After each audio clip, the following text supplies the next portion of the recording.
오늘은 성령 강림 두 번째 주일 말씀을 함께 나누도록 하겠습니다.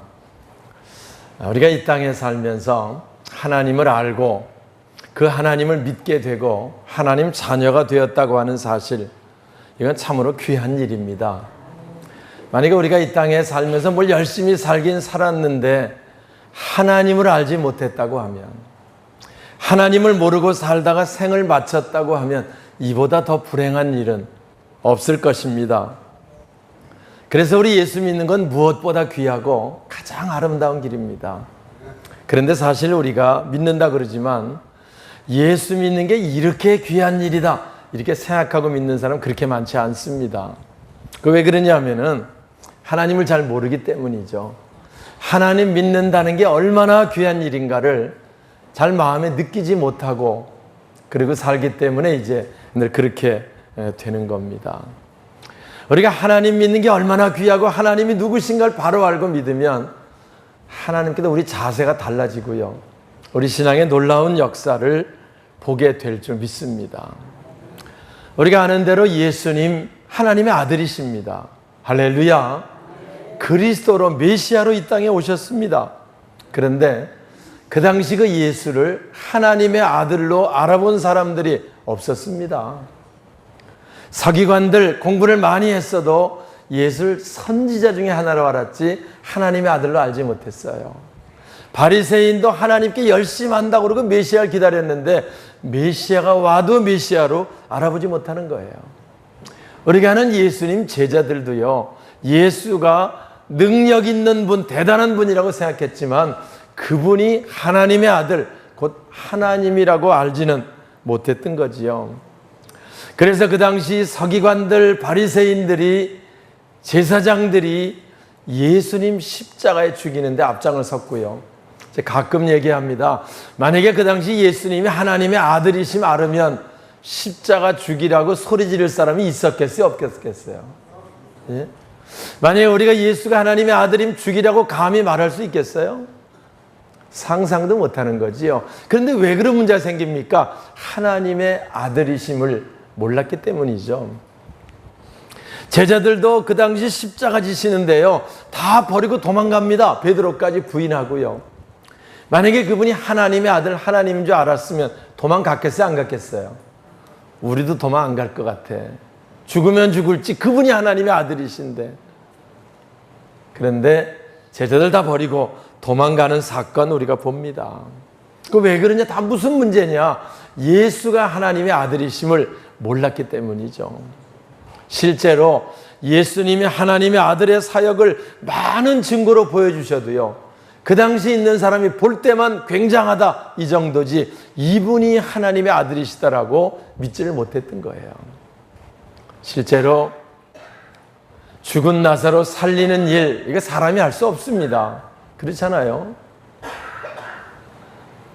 오병이어 보리떡 5개 물고기 2마리로 5,000명을 먹이고 남기는, 이거 사람이 할 수 없는 겁니다. 하나님이 하시는 일이에요. 풍랑을 잔잔케 하시는 거 사람이 할 수 없어요. 하나님이 하시는 일이에요. 그분이 하나님의 아들이심을 그런 이적을 통해 보여주셨는데요, 많은 사람들이 그때마다 굉장하다는 했지만 하나님의 아들로 제대로 믿지를 못했고요. 3년 반 쫓아다닌 제자들까지도 제대로 믿지 못해서 결국 십자가 질 땐 버리고 도망가는 그런 기록 우리가 성경을 통해 압니다. 무슨 얘기를 하려고 그러냐면요, 예수가 하나님의 아들이심을 확실히 알기 위해서는 성령께서 임하셔야 한다 그 말입니다. 성령께서 임하신 이유, 예수님이 하나님의 아들이심을 알게 하기 위함이다. 자, 17절 한번 볼까요? 그는 진리의 영이라. 자, 시작.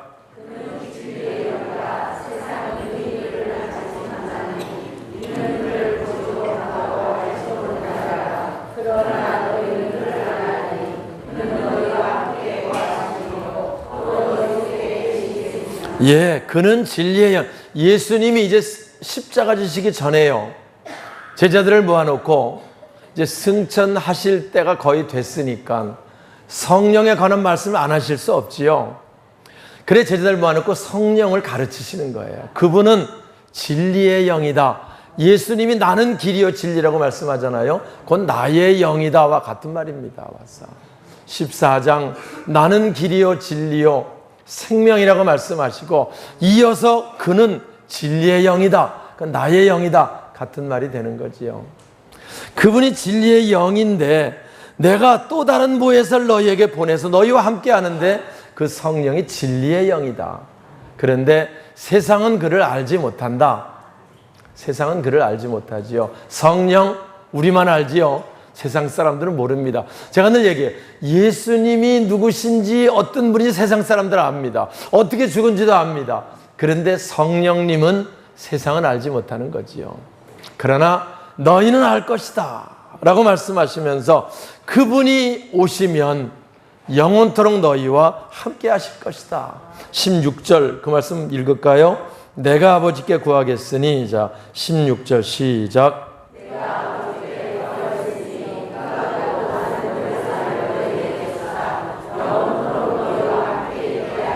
네, 성령을 보혜사 성령 이렇게 말씀하시는데요. 보혜사는 두 가지 의미가 있습니다. 우리 같이 읽은 16절처럼 하나님이 우리와 함께 하신다. 하나님이 우리와 함께 하신다. 임마누엘의 의미가 보혜사 속에 있습니다. 그래서 성령이 오시면 그것을 너희가 알게 될 것이다. 그래서 예수님이 그날에 성령이 임하시는 날에 너희가 내 안에 내가 너희 안에 있는 것 함께 하는 것을 너희가 알리라 이렇게 말씀하고 있는 거예요. 보혜사 함께 하심 의미가 있어요.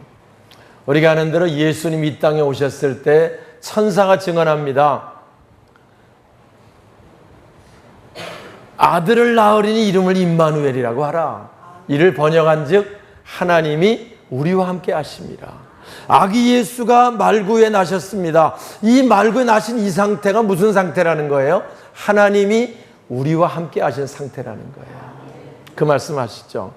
그러다가 예수님이 함께 하시다가 이제는 십자가 지시고 부활하신 다음에 승천하시게 됩니다.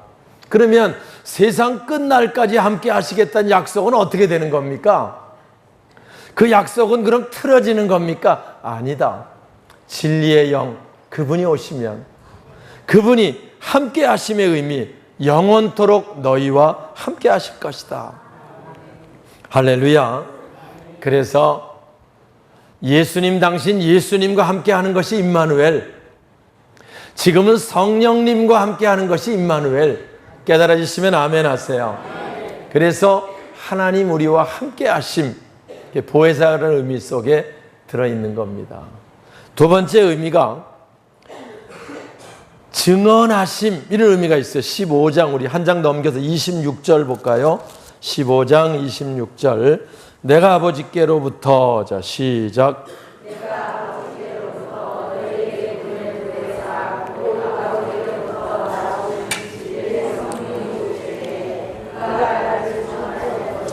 예, 성령께서 오시면 그가 뭐 하신다고요?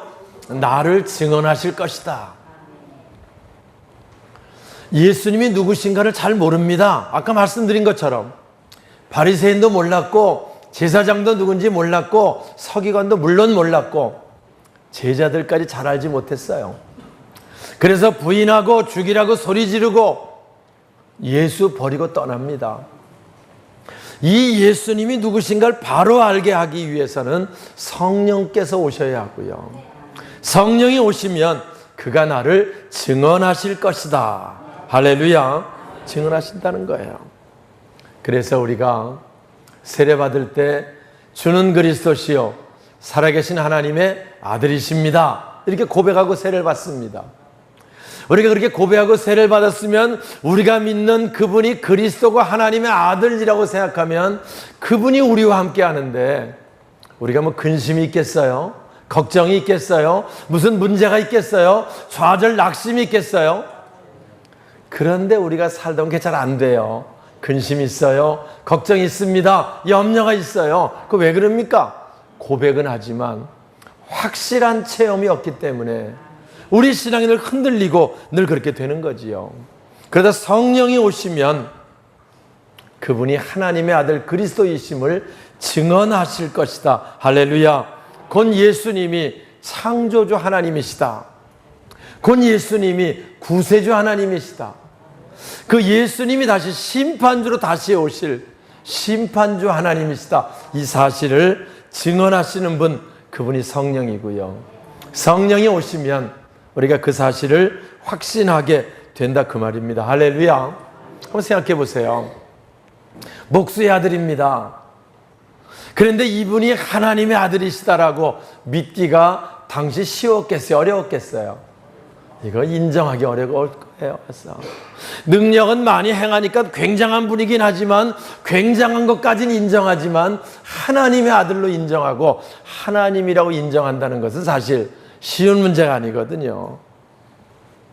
그리고 하나님 아셔서 성령을 보내셔서 성령이 임하면 비로소 이 사실을 확신하게 되는 것이다 라는 말씀을 하고 있는 겁니다.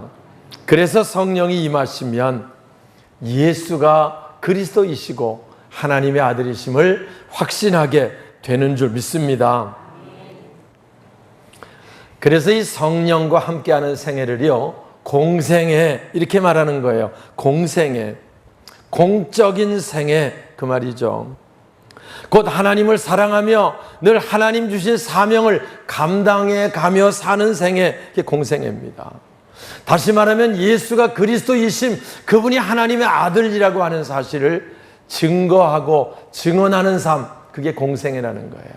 성령께서는 그것 때문에 오시고 성령 받은 사람들이 그 사역을 감당하게 되는 것이죠. 우리가 아는 대로 예수님도요, 나사렛에서 오셨을 때 30년 사셨습니다. 그런데 그 당시 많은 사람들이 나사렛에서 무슨 선한 것이 날 수 있겠느냐, 그렇게 예수님이 두각을 30년간 나타낸 게 없어요. 사실은 성경 보면 그분은 날 때부터 하나님의 아들이셨지만 하나님의 아들로서 사역의 기록이 없어요. 그러다가 30세가 돼서 요단강에서 세례 요한에게 세례를 받고요, 성령이 비둘기처럼 임하고 나서부터 비로소 그분이 회개하라, 천국 가까웠다고 선포하시고요, 하나님의 아들로서 공생의 사역이 시작이 되는 겁니다. 그리고 3년 반 동안 엄청난 역사, 모든 걸 다 이루시는 놀라운 변화가 나타나게 됐던 거지요. 사랑하는 여러분, 이와 같이 우리들도요, 믿는다고 하지만 성령 받기 전까지는요, 별다른 무슨 사역들이 우리가 없어요. 공생애를 살지 못한다, 그 말입니다. 주를 위한 생애를 살지 못한다는 거지요. 사실 우리가 믿는다고 하지만 대부분 세상에 얽매여 가지고 자기 믿음 하나 보존하기 힘들어 쩔쩔맬 때 우리 거의 많지 않습니까? 별거 아닌 것 때문에 시험 들고, 별거 아닌 것 때문에 근심하고 낙심하고 넘어지고, 예, 그러다가 또 겨우 벗어나고, 이게 반복되는 삶을 살지 않습니까? 우리가 하나님의 은혜를 입고 예수를 증거하는 거룩한 증인의 사명을 가지고 있지만 어디가 변변히 예수가 누구신지 말하지 못하고 세상에 있는 것들에 얽매여 쩔쩔매며 사는 삶, 거의 우리가 이런 삶을 살며 오는 거예요. 대부분의 삶이 그렇습니다. 그러다가 성령이 임하시면 달라집니다. 삶이 달라지는 거예요. 저도 주일학교부터 교회를 물론 다녔지만은, 그러나 교회를 다녔지만 공생애를 사는 건 아니었습니다. 그저 내 믿음 하나 추스리지 못해서 주일날 겨우 예배 한번 드리고, 그리고 나서 세상에 나가면 까맣게 잊고 세상 일이 전부인 것처럼 살고, 그렇게 살다가 어려운 고비를 맞게 되고, 그래서 성령 체험하고 나서 보니까 내 삶이 잘못 살았다는 걸 깨닫고, 남은 생에는 주를 위해 살겠습니다, 주님 주신 사명을 감당하겠습니다. 그래 돌아서서 지금까지 하나님 27년을 인도해 주셨습니다. 오늘 우리가 늘 이 땅에 사는 동안 성령 받기 전에는요, 무슨 직분을 가지고 있어도요, 공생애를 못 살아요. 하나님의 일보다는 내일이 항상 우선이에요. 와서. 그래 항상 내일에 쩔쩔매다 보니까 주의 일 제대로 못하고요, 사명 제대로 감당하지 못하며 거의 삽니다. 그러다가 성령이 임하면 이제부터 나를 위한 삶에서 주를 위한 삶으로 바뀌어지게 되는 줄 믿습니다. 실제로 우리가 어차피 하나님께서 우리의 삶을 인도하시고, 믿으십니까? 어차피 하나님 우리 삶을 축복하시고, 어차피 하나님 우리와 함께 하신다고 하면 우리의 모든 삶은 하나님 책임지지 않겠습니까? 주님 말씀했어요. 너희는 먼저 그의 나라와 그의 의를 구하라. 그리하면 먹고 마시고 입는 모든 건 너희에게 더하실 것이다. 그런데 우리가 그걸 믿을진데, 그럼 우리는 내 일보다 누구 일이 우선해야 돼요? 하나님의 일이 우선해야 되고요. 내 개인적인 일보다는 주님 주신 직분, 사명 감당이 우선돼야 되거든요. 근데 우리가 그게 안 됩니다. 거의 안 돼요. 그런 삶이 대부분의 삶이지요. 가만히 보면 이단들은 하여튼 돈보다도 목숨 걸고 자기 일을 하는 것 같아. 이단의 괴수 유병현이가 현상금이 5억인데 아직까지 안 붙들려 왔어. 그 신천지 구원파들이 똘똘 뭉쳐가지고 5억 준다는데도 다 필요 없다고 생각하고 그걸 보라고 뭐 이러니까 그러지 않겠어요, 보면은. 와서 신고를 누가 할 텐데 그 안에 묻혀 있으니까. 혹시 우리들 중에서 5억하고 바꿀 뭐가 있다 그러면은 5억 바꾸면 하는 게 낫지, 이런 사람이 혹시 이 중에 있는지 모르겠어요. 와서. 사랑하는 여러분, 오늘 우리가 이 땅에 사는 동안 돈보다는 하나님의 일이 우선하고 세상에 있는 것보다 하나님 우선해야 되는데요, 그게 안 됩니다. 공생애가 안 돼요. 세상에 있는 거 그거 어차피 하나님 책임진다 그래도 못 믿겠습니다. 내일은 내가 해야지, 이 수준에 머물러 있어서 10년 믿어도 변변하게 사명 감당하지 못하고 전도 한 명 열매 제대로 맺지 못하는 삶, 우리 살 때가 많이 있다는 거예요. 성령 강림 두 번째 주 우리가 지나면서요, 우리에게 성령 충만하게 임해서 그동안 우리의 삶의 방식이 바뀌어지게 하여 주옵소서. 바뀌어지게 하여 주옵소서. 그동안 내가 여지껏 살면서 하나님의 일보다 세상에 있는 내 일이 우선해서 내 사명 감당하지 못했으면 내 이제 남은 생에는 주의 일을 우선하는 공생애를 살 수 있도록 주님 몸된 교회 일을 우선하는 주님 택하신, 지난주 우리 전도 집회하면서 말씀했지요. 많은 사람 가운데 하나님 우리들을 택하셨습니다. 우리들을 택하신 이유가 있습니다. 성도들을 온전케 하는 일이다. 교회 봉사의 일을 하게 하는 일이다. 주님 몸된 교회를 세우는 일이다. 그 일 우선하는 우리들 공생의 삶, 우리들의 삶이 되어야 할 줄 믿습니다. 말씀을 마치겠습니다. 우리 주님께서 우리를 위해 십자가 지셨습니다.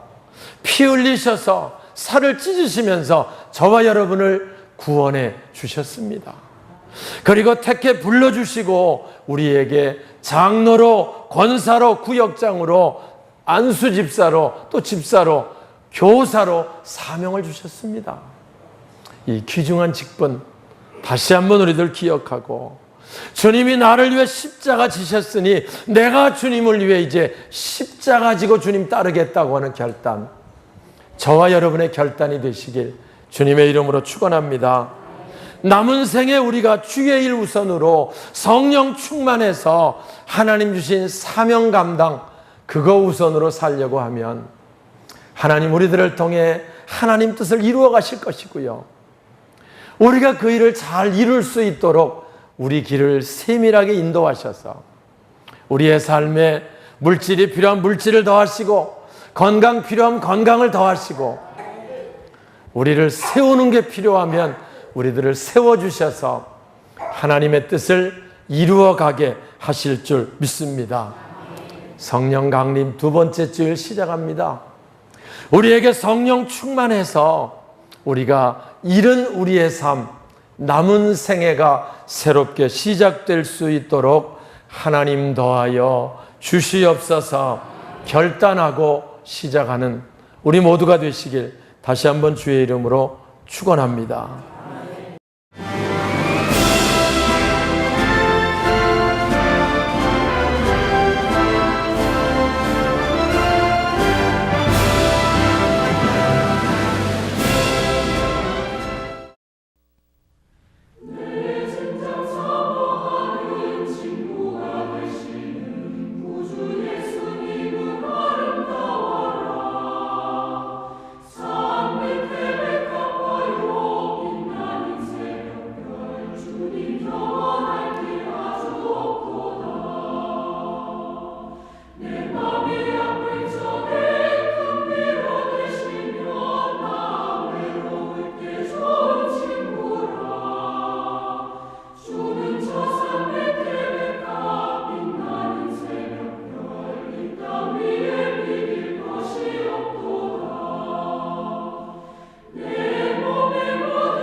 손을